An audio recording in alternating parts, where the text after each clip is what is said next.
Hey, and welcome to another episode of Subscription Radio. I'm your host, DJ Fish, aka Ben Fisher. Depends which name I'm going by on that day. With me, I have a friend, Daniel Toft, who I'm really excited to have on the show. Daniel is been an operator and advisor I'd say, the holy grail of DTC brands. He cut his teeth originally as the head of growth of Trade Coffee, which if you drink coffee, you probably know of Trade. Um, and now has built up effectively an in-house growth team that works with top-of-the-line D2C companies. Some of those brands, just to name drop, House, uh, or Mod, Sundays.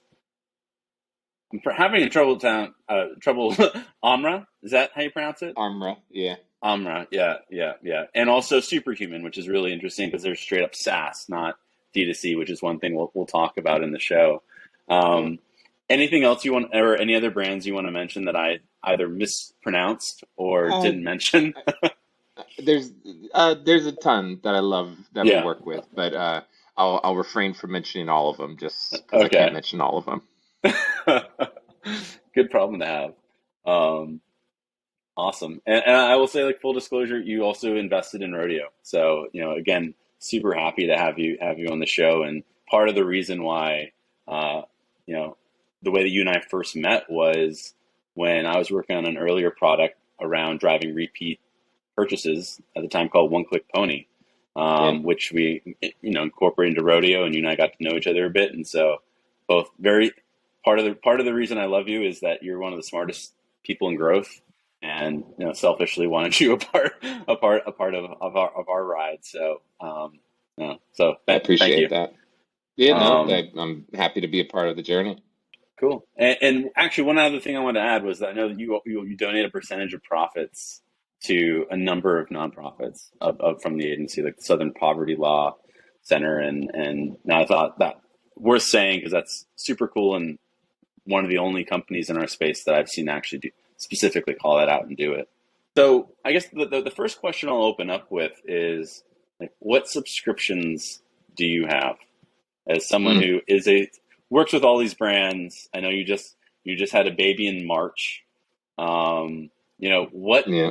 subscriptions do you have, and why? And Um, how is it? I think me as a user or a consumer, I generally don't use subscriptions that much. I'm someone Hmm. that bulk buys. Um, and But the one that, or everyone has a streaming service, I would assume. The two that I swear by the most is Superhuman for email, and then having a baby and just the like fragmented community around like finding, what you should be buying, what you should be thinking about is Love Every. And then also just like the cloud of year one of having a baby, like anything you can have on subscription to just make sure it shows up without having to think about it. So, but Love Every is probably my favorite like physical consumer subscription that I've had recently. Awesome. And what's so great about it? Um, uh, the information around being a parent is just so fragmented. Like there's a thousand ways to do the littlest things. And everybody has their reason. They have subjective information to prove it, they have objective information to prove it. And at a certain degree, like I as a young parent, new parent, I kind of just want to not have to always think about it, because it's just a lot of you can get into decision paralysis to a degree, and I really just want there to be the right things that show up. So, for example, like the toys that a 3 month has or should be looking at versus the ones a Hmm. 6 month has versus a 9 month are very different. And so, if I didn't have this, would I be then going to the store to buy the right books, the right toys to be playing with? Would I have known that my newborn can't actually see colors? They can only see like high contrast things. And Huh. so, it's like it's helped me sort of adapt to being a parent in a way where I don't have to make all of those decisions. And so anyway, I'm super, super thrilled with it. It's funny. I wonder if they're gonna. I don't know how to what age they go up to, but I imagine you could go up to college. right? Can you imagine having some Yeah, sort of service like this that even goes, no, up to marriage, up to marriage. We basically can help exactly. guide you as a parent up to marriage. Exactly. No, I um, could see the use for it for sure. and I'm curious, is it like, is it the same? So it's obviously curated, Yeah, it's and a so like different it's box. Like every got it. time your child is hitting like a leap, like a developmental Mm-hmm. curve, you get a Mm-hmm. box with books and toys and like guides of how to think about interacting with them. Like, for example, like I've probably been playing peekaboo with our child for like a few months, and Uh-huh. he just got it like in the last month, and it's like I got the book and I was like, they'll just be able to start understanding games like Peekaboo. And I'm just like, oh, so I've been doing this for months trying to get him to play with it. And now he finally gets it. And it's like, of course the book, the Love Every will grace me with that sort of understanding. That's awesome. Have you reached Yeah. out to them to work with them? No, no. Maybe we'll talk about outreach in just a little bit, but Oh yeah, yeah. it's no, I haven't reached out to them directly. I should though, considering I'm a little bit of a stan right now. Got it. Yeah, I would say it's a super fan. I mean, you were a super fan of Superhuman. I assume you first were a user of the product before you worked with them. I know Yeah, for me we that's been, yeah, Yeah, I was working with a client and who I started seeing the referral link in their right, email signature. yeah, And I've always been curious. Like I feel like I saw their like viral campaigns back in the uh-huh, day, and I was just like, yeah, why? I don't know. I don't have email. But now that I don't know if I'd call myself an inbox zero person, but I need to get through everything at least by the end of the yeah, night. Um, and I wanted to test it out. And the shortcuts they have like maybe like 3 to 5 shortcuts that just probably reduce the amount of time that I'm at the computer by like at least an hour every night. hmm, And I'm just way more effective, and it's help compartmentalizing communications. It's just super helpful. yeah. That's fascinating. And at the end of this, I want to get into some of the maybe dig in to whatever you can share around what you're doing with them and what lessons or parallels you see with D2C or not, and how similar and different they Hmm. are. Yeah, Um, that'd be great. but one of the I think there were two topics in particular that you and I talking about. One of which was, we'll call it conventional wisdom and advice around like speed to payback. The other one Hmm. was talking head content. I don't know if there's one that you have a stronger opinion about taking on first before the other. Um, well, the talking head one is just you know Just talking. talking heads. The speed to payback one is probably a little bit more interesting Yeah, let's do in that then. terms of growth and subscription. Yeah, that makes a lot of sense. Cool. Where should we start with it? Well, I guess so. You know, let's start with what is the conventional wisdom that you see and hear, and with all the brands you're working with, is there a certain like how has it evolved, especially given what's changed in the economy, and what Yeah, is your point? What's your point of view? Maybe yeah, that's even the most interesting place to start. cool. And how does it conflict Um, with what the conventional wisdom is? yeah, the I would say like the very brief historical would be uh most companies like 5 to 10 years ago were invested in with this understanding that they could pay a larger cost to acquire a customer because over time that customer would just keep coming back. Yeah. And there's math that goes into that that says you could plan it into a year or you could plan it into 2 years, like depending on the product. Hmm. And all kinds of businesses are different. Or there's companies that say we'll roll out new products that'll will get people to come in and buy, so it doesn't necessarily need to be subscription. Um, and what ended up happening is the bets that VCs and companies were taking were too big. Like they would just be paying too much for a customer, and have spent too much money on marketing that the money that came back to them just would never work out. And so over time, there's been this increased conservation of, well, what can we predict, and what do we feel comfortable with predicting? And so um, what's changed over time is people now like ideally want a month one speed to payback, where it's let's say your product's $100, 50% margin means you make $50. And so if your cost to acquire a customer is $50, you break even. Um, and so every dollar that they then give to you in the future, you don't pay for. So then every dollar they contribute is actually profitable. And so that is that's where most companies would love to be at. Um, Mm-hmm.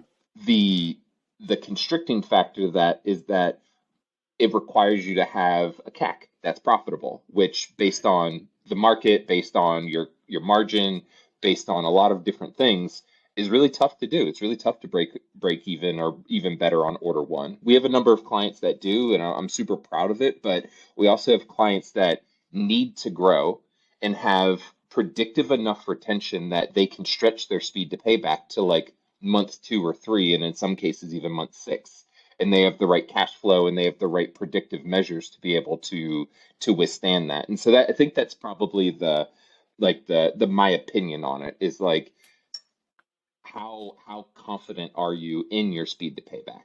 If you're not confident in your retention, you better be profitable on month one because I don't know, I wouldn't want to not be confident about being profitable. And then if you're if you're really confident about your retention, then maybe you're a little bit more loose with your CAC because you know it'll come back to you. Yeah, that makes a lot of sense. One thing you got me thinking about a little bit is, uh, generally speaking, what would you consider? Like, I know what the answers are. I know what my answer would be, but what would you consider a healthy or sustainable churn rate? Because one of the first Oh, questions when I talk to brands, I ask them how their churn is, and they give me a number, and they often say we're doing really well. They tell me, like, let's say it's 6% churn, and I go, you multiply that by 10 months, you lose 60% of your customers. That you know, and so I'm curious, what are you seeing? And then even if I were to, and then, but I also have seen like a lot of benchmarks that say like, a lot of brands lose about 50% of their subscribers over the course of 6 months. yeah, And that's sort of like the norm. yeah. Everybody, it's a non-answer at first, but I'll get to some more specifics. Everybody is different. I'll just get that out of the way. Yeah. So the thing that I would look at is not I would look at it like, what's your month one retention, but what's your month two retention? Hmm. Because in my experience, month one retention, meaning they've made their second, after their Right. first order, they've made their second.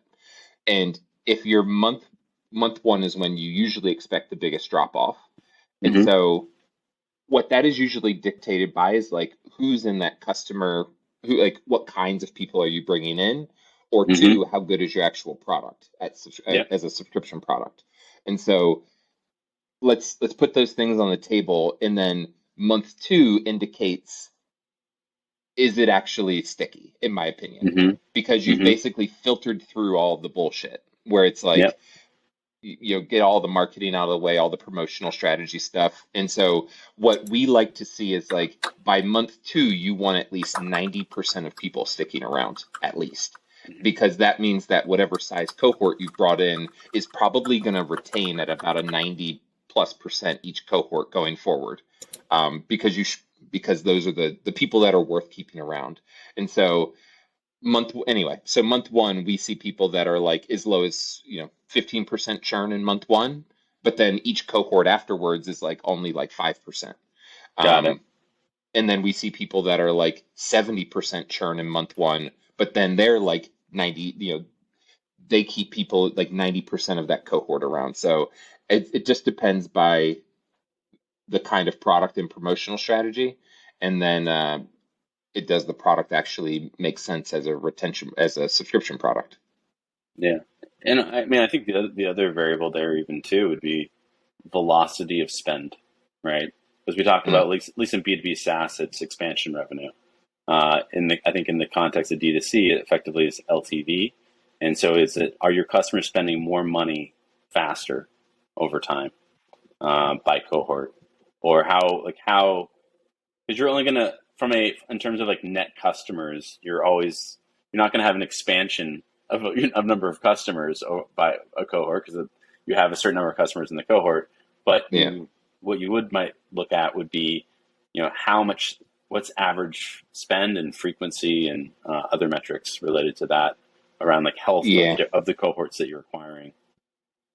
Yeah, it's a really unique, it would have to be a unique sort of product set to increase like a base. Like usually like there's different kinds of products, right? Like we worked with a company that had a trial, and so their Hmm. first order is $5, but Right. then order two is $30. Hmm. And then it's like then every order after that's $30, right? Hmm. We work with other clients like wine, for example. Hmm. Wine's really interesting because it's like you might have a wine subscription, but if someone says, "Do you want to try this new wine?" It's like, yeah, Hmm. add that to my cart. I want to try that new one. And Hmm. so that's one where it's like, the product makes sense with how the consumer consumes it. Like if I have a skincare routine, I'm not all of a sudden gonna just buy an extra bottle of skin of whatever formula I'm using. But if I'm drinking wine and I see a new wine, I might actually buy a new bottle of wine on top of my subscription because I want to try it. Yeah, no, that makes complete sense. I love your dog in the background. She just like walked in. Oh, It's nice. I can't see myself behind me. No, that's so cool. Like I know people who are listening to this. I literally just got like stared at by a dog, and I felt like I was having a conversation. It's like, yeah, you can understand what I'm saying. Um, no, that makes a lot of sense. Um, and yeah, it's interesting talking to a lot of founders just around like what their expectations are and like what does healthy look like. But to your point, a lot of this is around matching your approach towards growth with the type of product you're selling and like the consumption habits, right? That's what Exactly. I'm hearing. And yeah, exactly. And and it's just not about numbers. Like I know that people always talk about numbers, like as growth and data people, it's like all we talk about is like what's the metric? What's the data Hmm. point what's the goal that we're trying to hit? But if you kind of strip all that like marketing hoopla out of it, it's like you kind of just get down to customers and like how do people consume Hmm. this thing? And so does that make sense for the way that people do things? Because if it makes sense for the way that people consume, and the way they would look at it and the way that they would behave with it, then the numbers are more likely to back out in terms of how the product and the marketing makes sense with how a real human would use it. Well, but I guess the not the devil's advocate, but I think the challenge there is that let's say you're a D2C brand raising your next round. VCs are looking at specific numbers.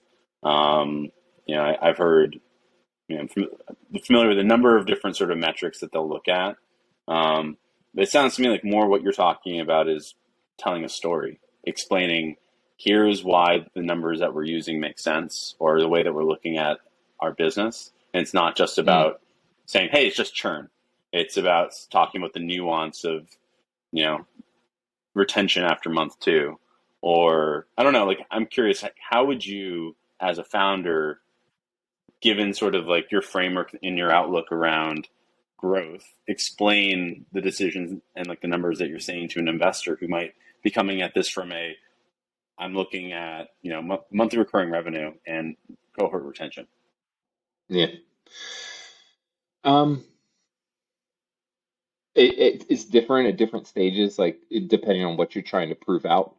Mm. Like if you're a subscription company and you have like 100% churn going into month two, like you got a little bit of a problem, and it's like that's a big problem that you need to solve. But like let's say all your metrics make sense. Like you're like cool, like for this business to let's say the current business, you got speed to payback of month six, and Mm. your cash flow is like that's just okay. Anything longer than that, like we would not be able to make it. CAC and current CAC is fine. It has some room for improvement. Um, and you were to say like, great, we just got. I know I've got like a zoo over here. You've got like for this business to really hum, we need to get to month three. And the only way to Mm-hmm. solve that is two things. One, we either need to lower CAC, or two, we need to increase the rate at which people use this product. And it's like is this a product that if you re-merchandise it or repackaged it, you could get to a quicker cycle of someone using it? Or can you change your promotional strategy, your pricing, or can you actually improve your CAC?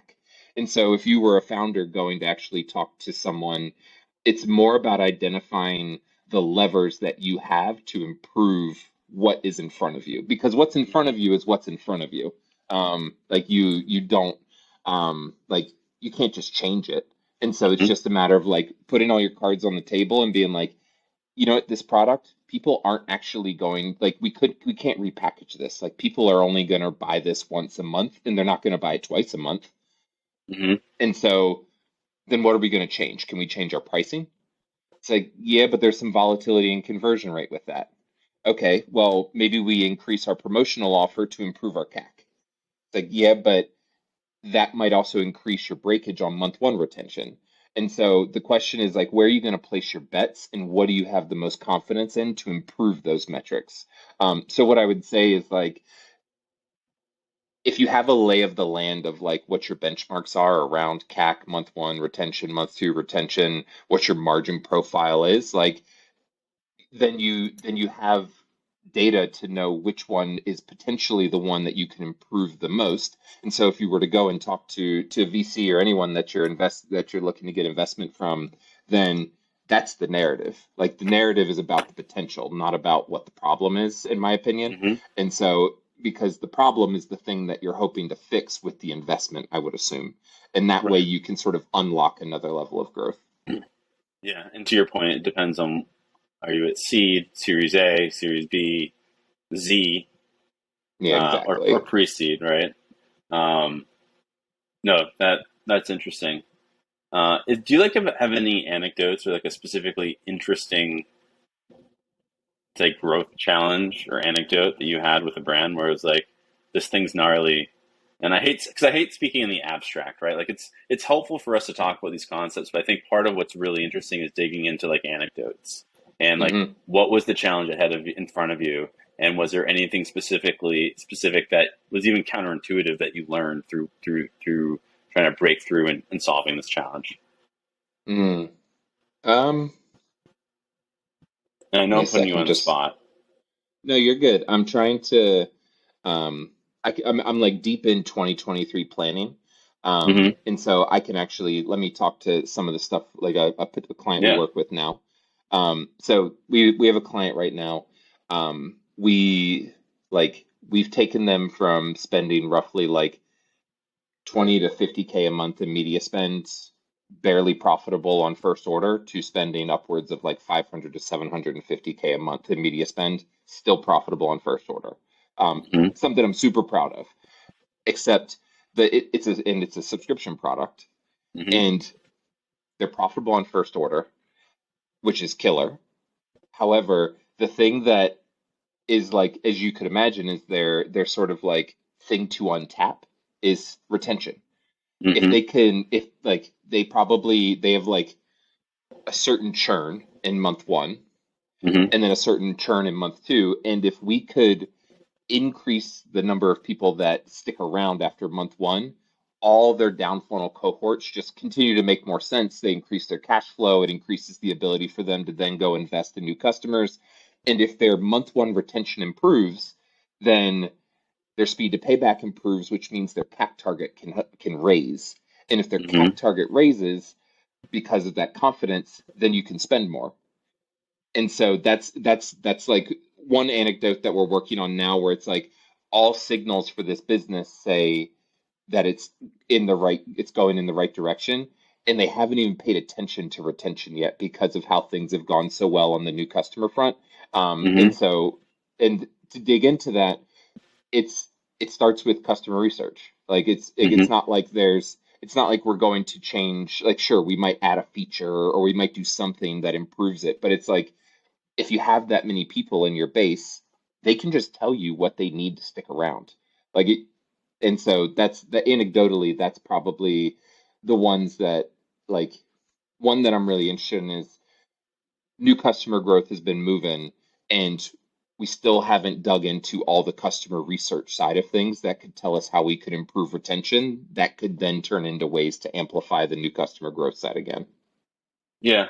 I'm curious, digging into the retention side, what, because I'll say I have this like back and forth with a bunch of operators where there's like two sentiments, one of which is, well, I shall say one sentiment is we don't want to communicate with our subscribers because we don't want them to cancel.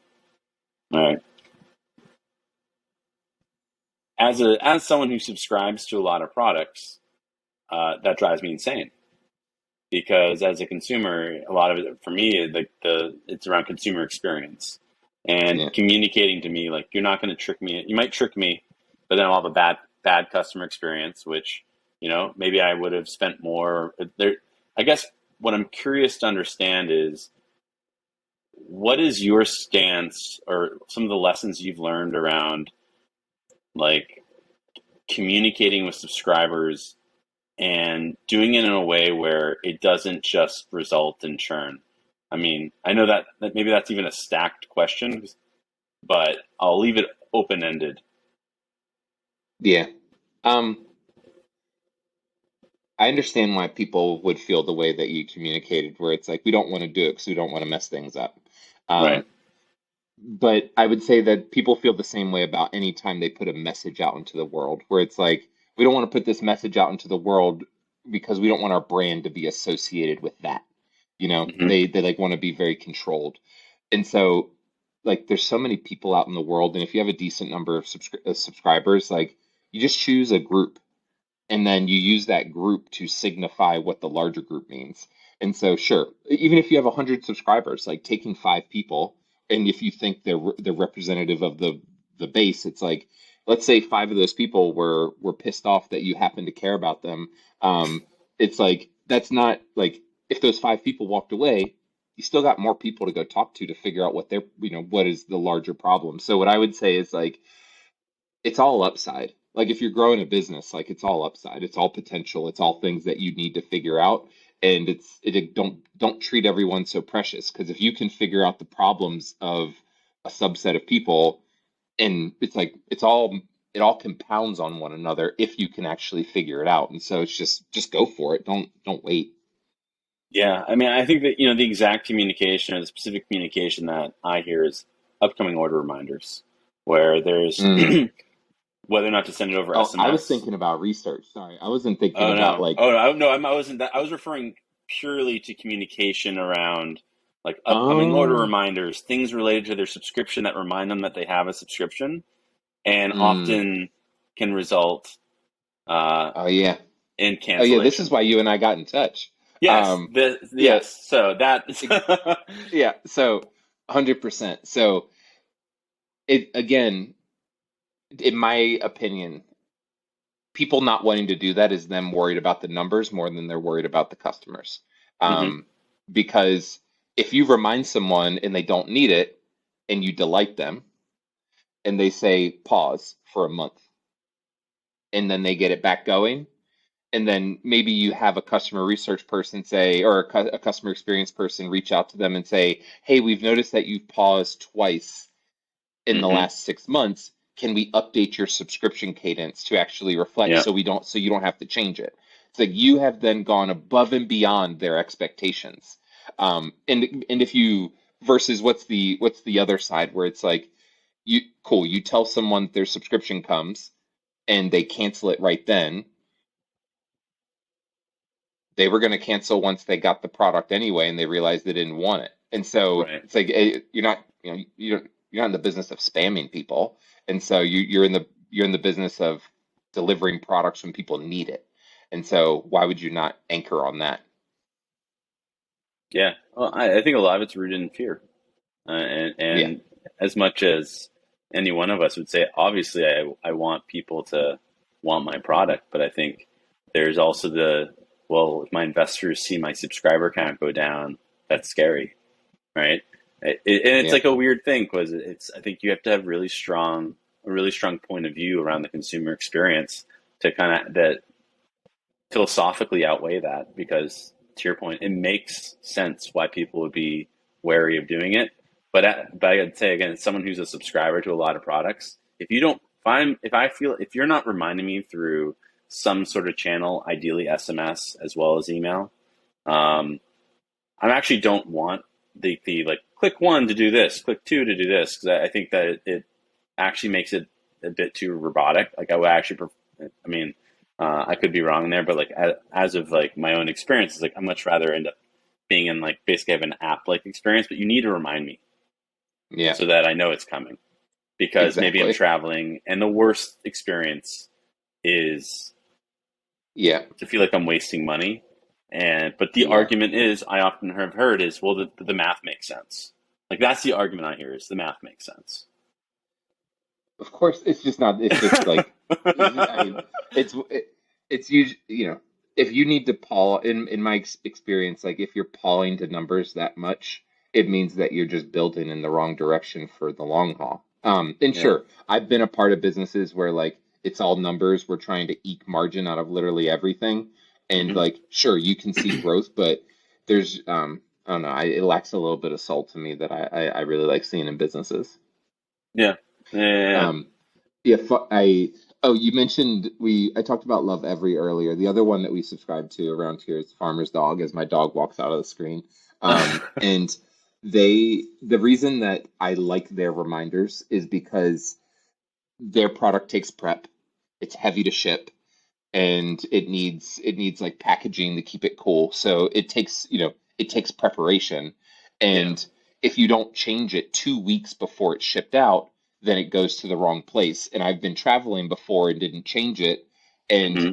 it means that I then have a package that needs to be frozen sitting on my Hmm. front porch, and it's just like it's an expensive package that needs to be frozen, and if I didn't get that communication to tell me about it, I'd miss out on it. So um that's one where I think like that level of communication is like you just need to prepare for the shipment to come anyway. Or if you're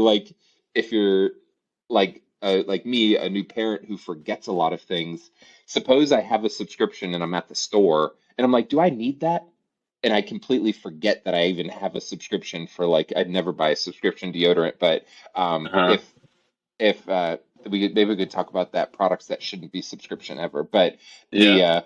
um I would never like if I didn't have that reminder, I might just go and buy the extra thing at the store before I Hmm. forget. And so without the reminder, I might just buy extra stuff that would hurt me anyway. Yeah. No, it's uh A lot of tangents in there. no, but I think it gets into how like how complicated and nuanced some of this stuff can get, but ultimately it's complicated, but in some ways it's simple. And I think ultimately, easy to say, harder to do, but it comes down to understanding your customer and being thoughtful and caring and giving a shit, Yeah, right? And making sure that the number, but on the other hand, making sure that your growth strategy works and that it's aligned with your business model and the way that your consumers consume your product. Um, exactly. Which gets yeah, into things like which in the how much money have you raised? How much do you yep, have to grow in order to do this? How big's your team? Which is why um, some of I know the last year has been really tough for a lot of people, but for a lot of D2C businesses, it's just forcing healthier business practices. hmm. And so to me, it's all a little bit related into some of the stuff we're talking about.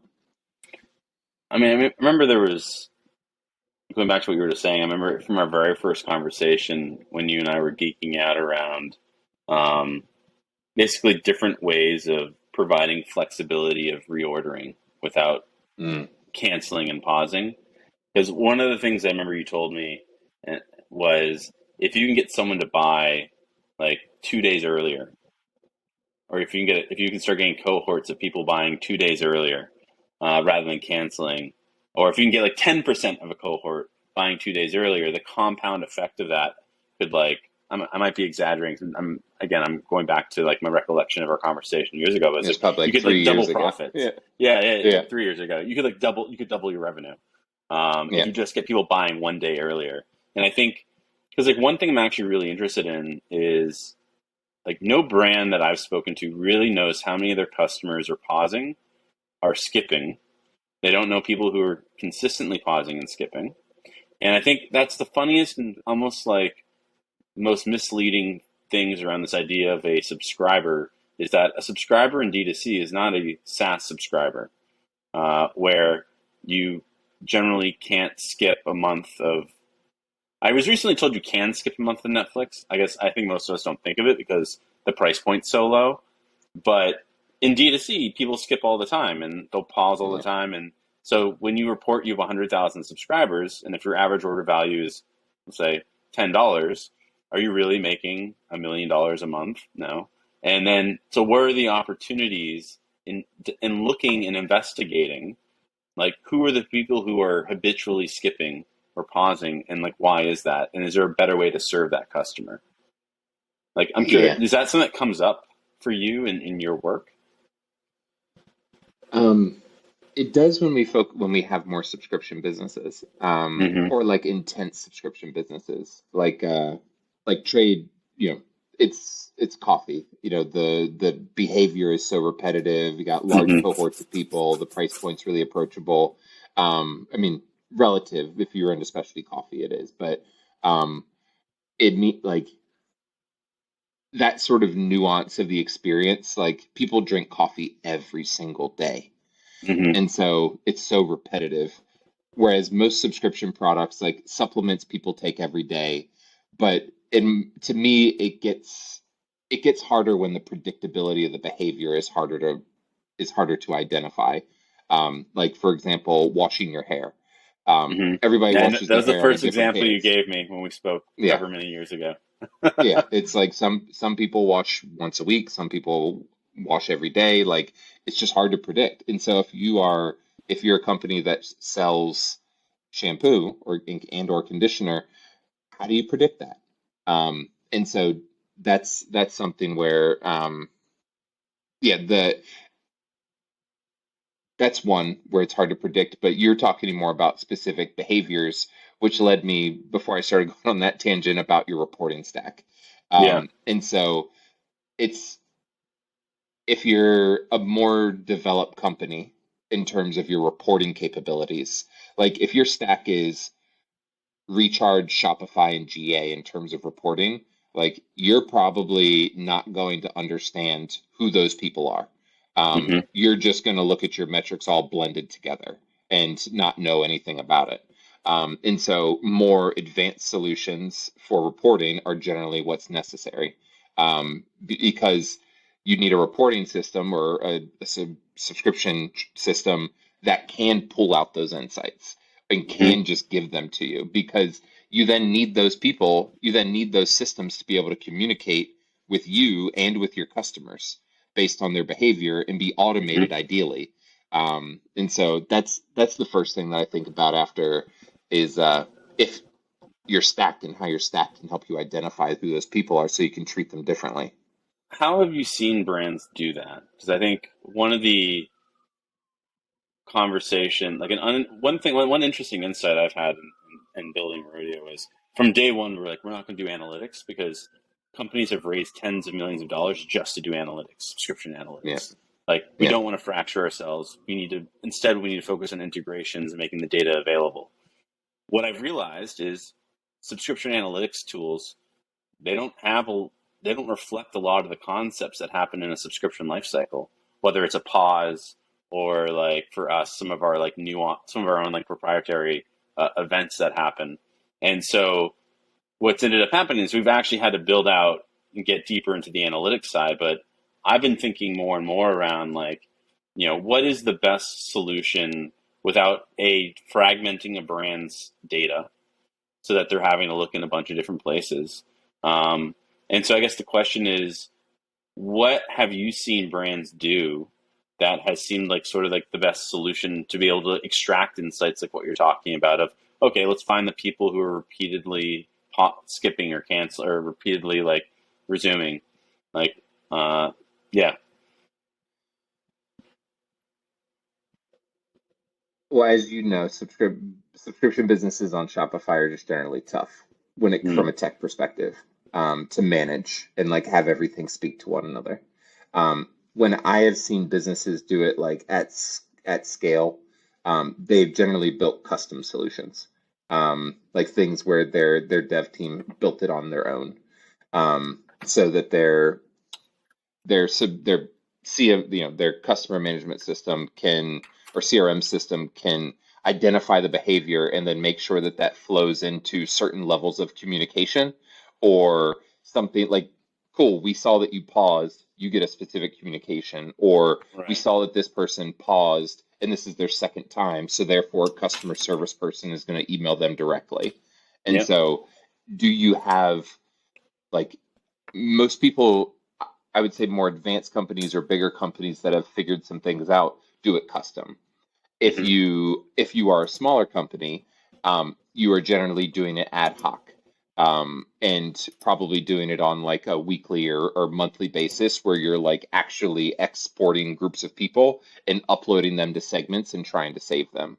Hmm. So there's a full range, but it's if the ideal is that the product solves the pipes for you, Hmm. because doing it manually is really tough otherwise, Hmm. and building it custom requires a full-on dev team and the capital to do it. And so Hmm. that there's sort of where the problems are and where I see people when people figure it out how they do it. Yeah. What do you see? Oh, I mean, I think it depends on the nerdiness of the team. Yeah. Um, what we've done in the past occasionally is created like sophisticated dashboards in Retool, right? Where we're able Mm, to pull in your exact, I mean, because there's various, because we can even help with like inventory um, management and letting you know what's your upcoming renewals by day, and then they can even look backwards and see like, okay, of all these ones that we're going to renew, how many actually renewed versus paused and canceled. hmm. And so we've taken the approach of like, without heavily investing in like analytics, like we have all the data. It's we need it to be accessible and useful in a way that it doesn't deviate from what we want to be the best in the world at. So I'd say the short answer is, yeah, Retool has been a great asset.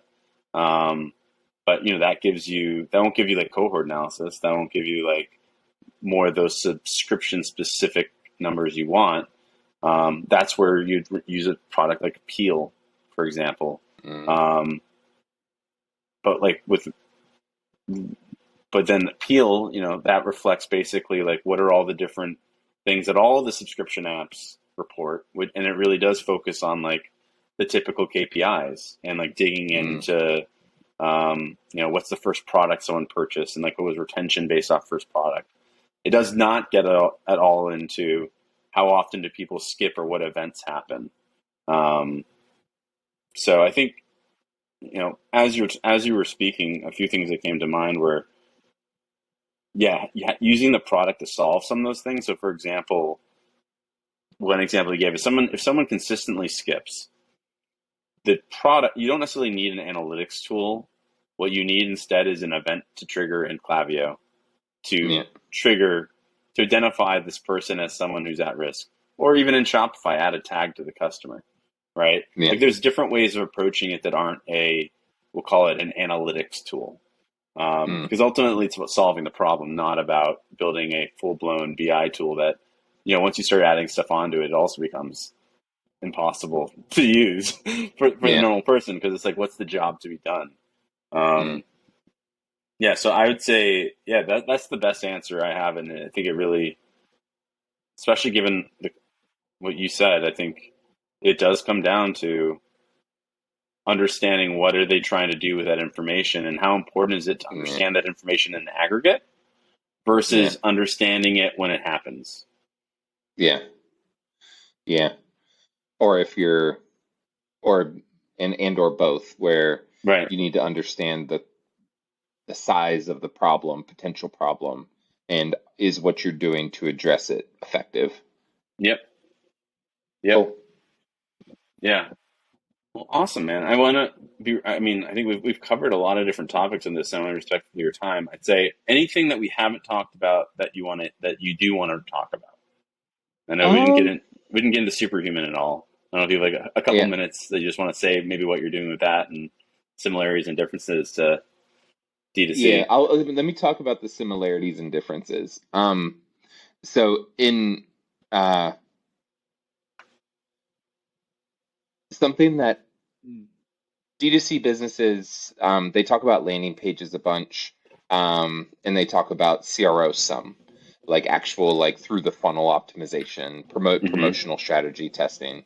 To me, uh, it's one of the most fun parts about thinking about new customer acquisition and growth is like landing page funnels, CRO, and your promotional strategy. And so Yep. that's broadly what we're focused on. Superhuman, they do so well organically. Yeah. And so it's like, yeah, I have people all the time actually who they see the signature in my email address and they're Right. just like, what is that? Tell me about it. And it's Just like, so cool, funny. I'm gonna stand over this for a second. So what we're focused on is really trying to figure out like through new customer acquisition, what can you do well to like to amplify some of what works well organically, and how can you do that through like CRO work, promotional strategy, and those sorts of things. Yeah, it's so funny. So, well, maybe I don't know if you left it in your footer before you worked with them, but I immediately removed it from my footer when I signed up for Superhuman, like when they first launched.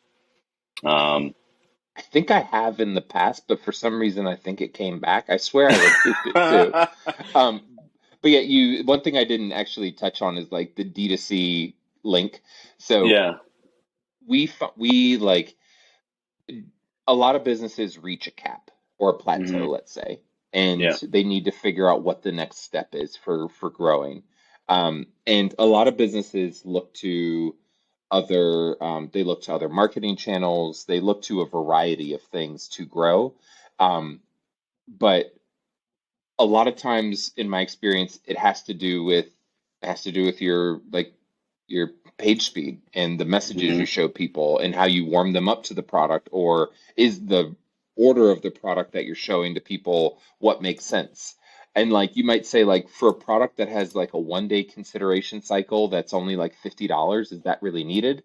And the answer Right. is yeah, it actually is, like because every channel is different. Like the user that comes from TikTok is different than the user that comes from Instagram, is different from the direct mail user. And so, do you actually have funnels that make sense for each of those people? And so, where I see brands kind of getting caught into this, if it works on this channel, it has to work on every other channel. And so, that's something that I see like CRO and promotional strategies by funnel is something that I think SaaS businesses have always like the advanced ones or nerdy ones, whatever you want to call them, have Hmm. always been into. And Yeah. we've really been trying to bring that understanding of product market channel fit to D2C businesses. Hmm. And then vice versa, bringing sort of the like creative testing and messaging testing that D2C businesses are so deep in more over to SaaS products. Got it. No, And that's really interesting. it's all fluid. Like not there isn't like one bucket or another where it's like this group of people all do this versus not over here. But broadly speaking, it's some of the things we see more consistently. That's really interesting. Well, cool, man. Thank you for sharing that. I would say one question I always like ending the episode on is asking you what your big ask is. If there was one thing that could change your life or change your business that you could put out into the world, what would Mm. it be? I feel Um, like I know what the answer for you because you've been emailing me, but you're good. So I'll make it a little two part. So uh I mentioned having my wife and my wife gave birth in March. And prior to 2022, I ran what I do now as a consultant. And hmm. going into 2022, in preparation of wanting to take a pat leave and experience that sort of change in life, I started to hire a team. Hmm. And been hiring a team. It's going great. I'm honestly so thrilled with the experience and the output and the like the improvement of our product as a result of bringing on a senior team. And now what's cool is we actually haven't focused on growing our clients. We focused on like, we've churned a couple people, we've brought on some new clients, but now we're in a place where we actually have a team, a kick-ass team that I'm proud of to absorb more clients. And so Hmm. I'm just in a place where we're trying to grow, but the thing is I I want to do it in the way that got us here. And so what got us here is 100% referrals. Hmm. Every client we've ever gotten has come because someone referred them to us, which is Hmm. something I'm really proud of, and something that brings us great clients and clients that are pretty sticky. So I would say my one big ask is if you're familiar with our work or familiar with me and how I think about things is like just to keep the referrals coming. Hmm. It's we got a great team and it's something that I'm looking to keep sharing with people because I mean I know we have case studies coming out that prove the work that we do. Awesome. And I will. What I will say for the record is the way that I was in the first place even introduced to Daniel was through a D2C operator who had hired him, and I had asked my friend, who's the smartest person around growth, who I can talk to about specifically around subscription frequency and driving repeat purchases, and that's how Daniel and I were introduced. So. Um, I've now spoken to at least probably a half a dozen companies that have worked with you, and so I know the proof is in the pudding. Um, so for whatever it's worth to the internet out there, yeah, no, to get in touch. They're they're they're fantastic. Cool. Really appreciate you, Ben.